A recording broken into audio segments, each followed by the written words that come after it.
Hi viewers, I was hoping to be able to do some testing on some things that I'd done or got done to the bike, but unfortunately when the dealer had the bike, it didn't even make it home before it broke. Dealerships wonder why we're cynical of their workmanship, but anyway, what I got done is I got a manual petcock put on the fuel tank to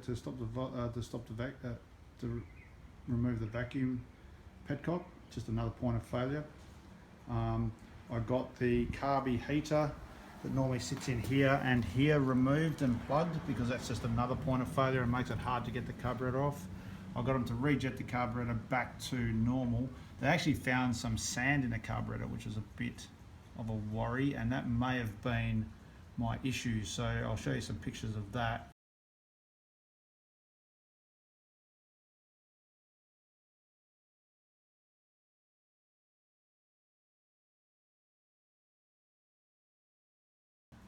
I don't know how it got in there. It's got filters on everything. That's a strange one. I don't know why they didn't find it when they rejetted it, but yeah, who knows.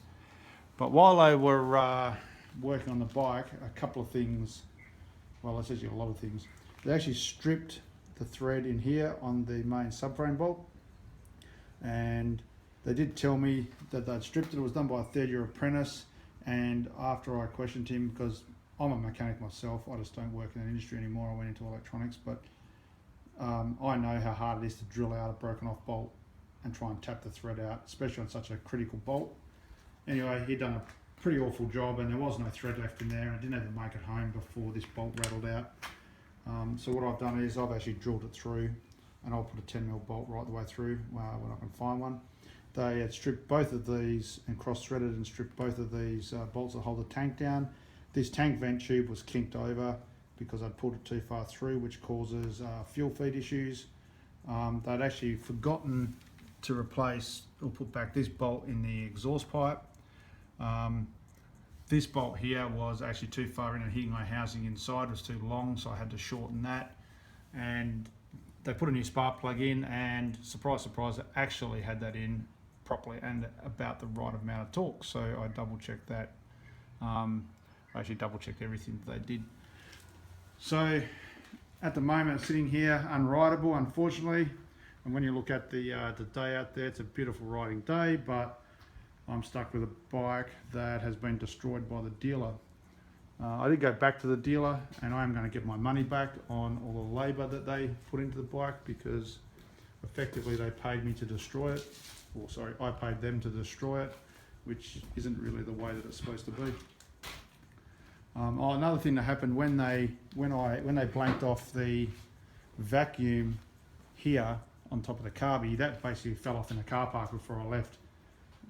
That was atrocious, you know, and as you can imagine, that's directly into the intake. I don't even understand how they even thought that was going to work. It just blows me away. But anyway, I won't mention the dealer because they are going to fix me up as far as the labour goes, but I guess they've destroyed a nice riding day. And now I've got to try and find a bolt. It's been a Saturday. I haven't been able to find a bolt long enough to go right through, so unfortunately I'll have to wait until next week to be able to ride the bike.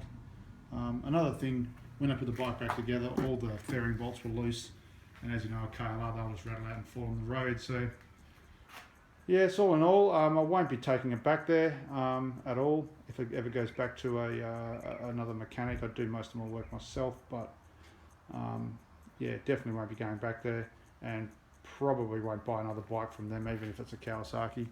I'll actually buy from a country dealer or interstate even.